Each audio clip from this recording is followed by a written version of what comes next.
Hidup sesuai suara hati. Manusia dianggap sebagai makhluk tertinggi di alam ini karena memiliki kecerdasan dan intuisi.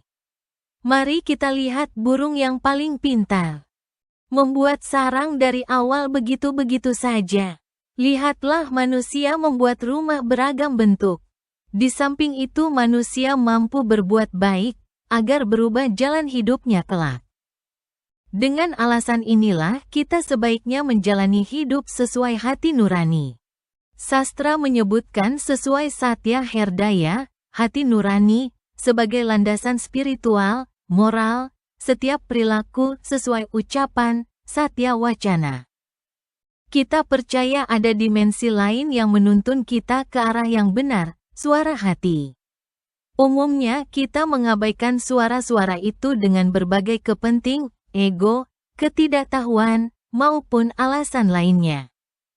Hidup sesuai suara hati berarti hidup sesuai dharma pribadi menuju tujuan akhir, moksa. Bagaimana caranya? Ada banyak cara, salah satu dapat dilakukan keheningan melalui meditasi, refleksi diri. Mengurangi ego, redam pikiran hal-hal duniawi dan lain-lain. Dari cara ini diharapkan suara hati dan intuisi ilahi lebih jelas terdengar. Jadi hidup sesuai hati nurani merupakan proses mendengarkan bimbingan ilahi melalui suara hati nurani yang murni. Kita tidak bisa merubah takdir.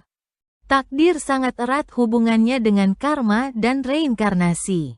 Apa yang kita terima dalam kehidupan ini adalah akibat yang lalu. Secara umum sesuatu takdir atau kutukan tidak harus pasti begitu, tetapi dapat diubah, bukan takdirnya, tetapi rasanya. Ingat kisah Jaya Wijaya, pengawal Dewa Wisnu yang dikutuk Dewa Catur Kumara. Pengawal itu dikutuk lahir ke dunia, dia minta tolong Dewa Wisnu untuk merubahnya. Dewa Wisnu menolak, karena tidak bisa. Hanya merubah, yaitu 1. Lahir ke dunia 7 kelahiran sebagai pembantu Wisnu, atau 2. Lahir ke dunia 3 kelahiran bermusuhan dengan Dewa Wisnu. Inilah kisah Rahwana dan Kumba karena melawan Rama dalam kisah Ramayana. Rahwana memilih yang nomor 2, karena nomor 1 terlalu lama. Bagaimana kalau kita manusia? Dapat memperingan dengan merubah sikap, yaitu melakukan tindakan yang benar, usaha yang benar, catur purus harta, dapat mempengaruhi jalan hidup seseorang. Kita memiliki kemampuan dan kehendak di masa kini yang dapat memodifikasi takdir lebih ringan, tapasya, doa. Jadi takdir tidak sesuatu yang mutlak, tetapi dinamis dengan pilihan yang dijalani kehidupan saat ini.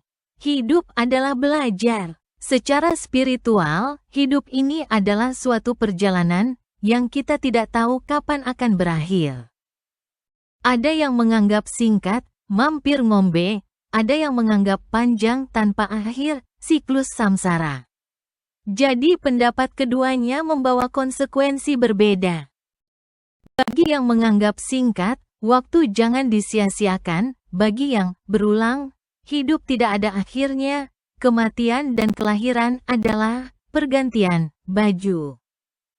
Apapun pandangannya mempunyai kesamaan, proses yaitu hidup adalah belajar berkelanjutan.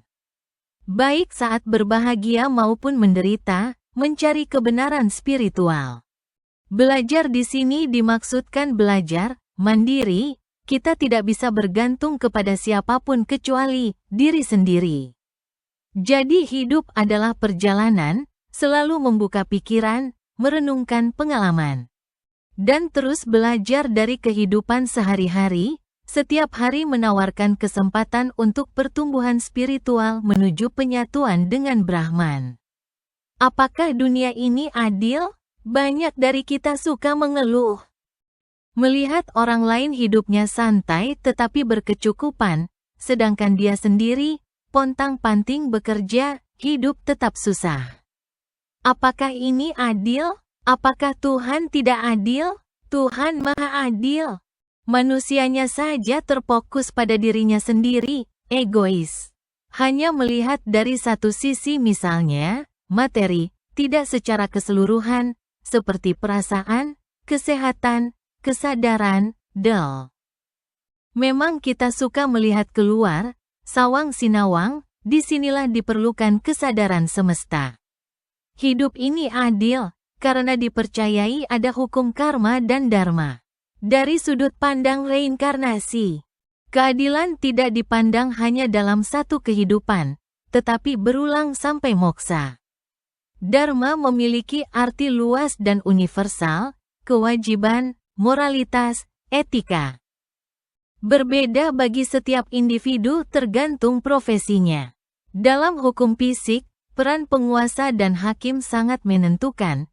Bila dia tidak adil, dia sendiri bertanggung jawab, Gusti Orasare. Jadi peran setiap individu dipandang dari sudut ini adalah krusial, tidak ada campur eksternal yang mempengaruhinya. Semoga bermanfaat.